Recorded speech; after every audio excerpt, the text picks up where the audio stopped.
Overview of the TJ. The translation of the Aramaic leaves of the first roll reads as if it is the original writing of the ministry and teachings of Jesus. However, it indicated that his original name was not Jesus, but had been Emmanuel.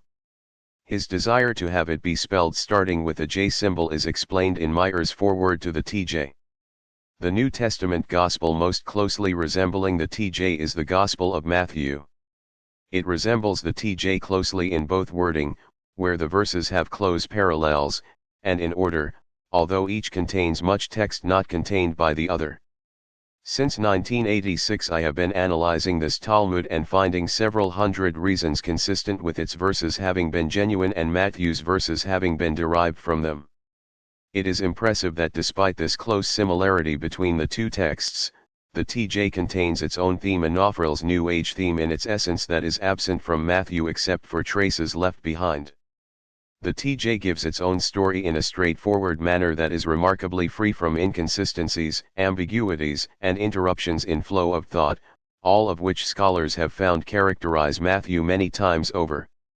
Comparison of the two texts allows one to deduce which of Jmmanuel's teachings had to be altered or omitted to conform with the early Christianity that Paul had initiated, and which teachings of Jmmanuel managed to find their way into the Gospels almost intact. A summary of these teachings is presented here. Unfortunately, his teachings that were carried forward into Matthew essentially unaltered are in the minority. Comparison of the two texts leads to consistent reasons why the writer of Matthew made the changes he did. The spiritual message of the TJ, which is its main thrust, is both enlightening and inspiring for one whose belief system does not oppose certain basics of New Age thought. It is described in an internet article, whose source appeared in Wildfire magazine, Volume 4, Number 2, 1989, which I authored.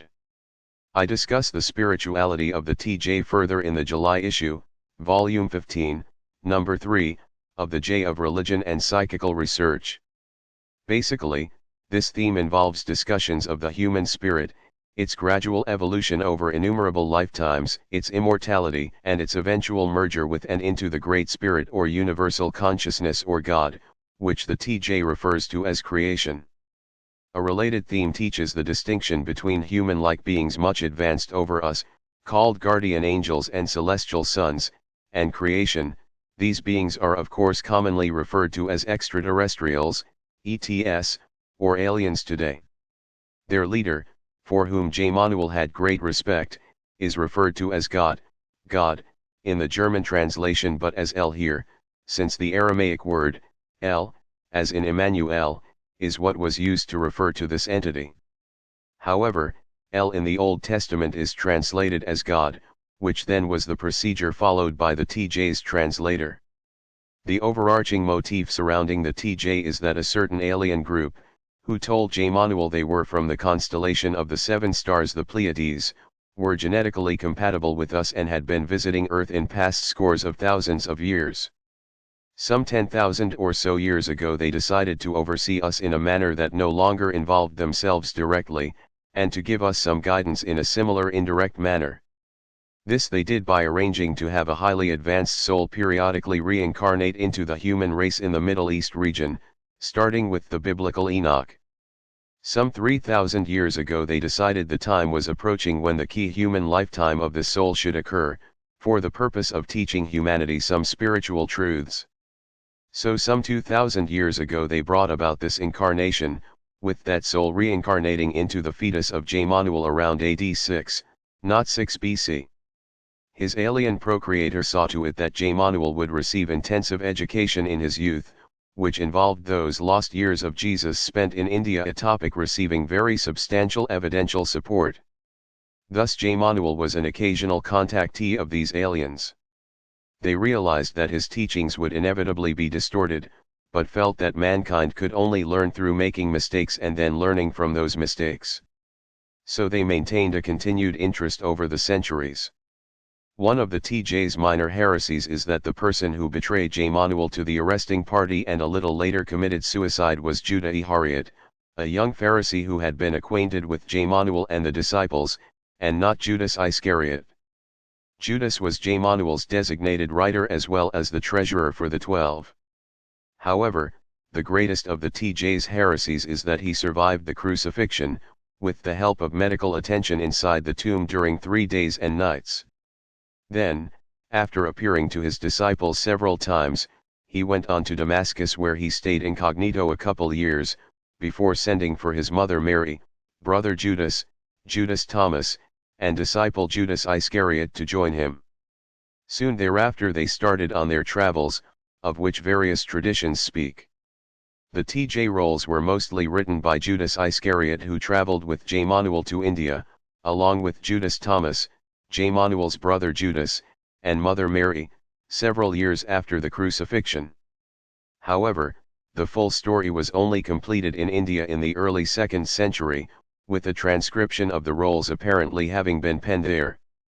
After Jmmanuel's eventual death in the Kashmir region in early 2nd century, the rolls and their transcription were carried back to the Palestinian or Anatolian region by Jmmanuel's oldest son.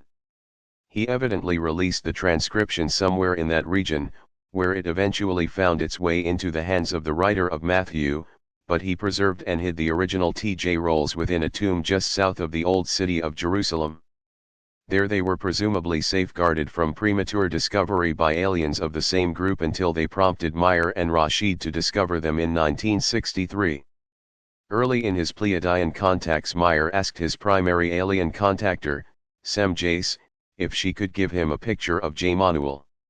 She declined, but told him that if he supplied paper and pencil, so that no alien evidence would be left behind, she would make a sketch from their records. This she did, and gave to Meyer. It is shown on the left. He is seen to be young-looking but bearded, with almond-shaped eyes, hair parted in the middle, a mustache, and lips that are not especially prominent.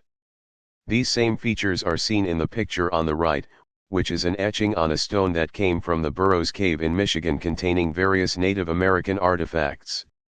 The latter did not come to public attention until 1879, and were recently dated to the 4th century AD or earlier. Wayne May, Christ in Jmmanuel as sketched by Son of the Great Spirit. America, Ancient American, Volume 4, Number 26, January/February. Sem Jace, retouched by an artist. From Ancient American, Volume 4, Number 26. From the Talmud of Jmmanuel. 1999. The face shown in these drawings does not much resemble the one on the Shroud of Turin.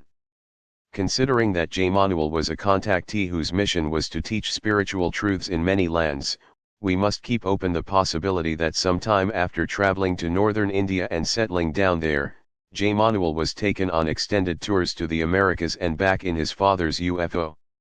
See He Walked the Americas by L. Taylor Hanson, Amherst, Wisconsin, Legend Press, 1963, for Native American legends regarding Jesus, as influenced by Christianity in the last few centuries. Interestingly, both the stone etching and the legends indicate the man had a full beard, which Native Americans did not grow. The TJ's text continues well into the narratives of Jmmanuel's travels in Anatolia, with interesting and practical teachings occupying much of it. Then it ends due to Rashid's written translation of the rolls not having extended past the point where Jmmanuel and his traveling companions were in a caravan on the road headed east to the land of India. Meyer has estimated that only one of the original 4 rolls of writing was translated before their destruction in 1974. Thus, all has been lost that pertained to Jmmanuel's long life and ministry in India and Kashmir, except for what Rashid read during his initial reading of the rolls and then related to Meyer, and except for what certain other traditions indicate. What was not lost, however, includes a wealth of extremely valuable material. Among it is confirmation that Jmmanuel alias Jesus did travel to India and back during the lost years of his youth and early manhood. This confirms research on this topic, the most recent of which is that of Ed Martin, author of King of Travelers. Return to Contents.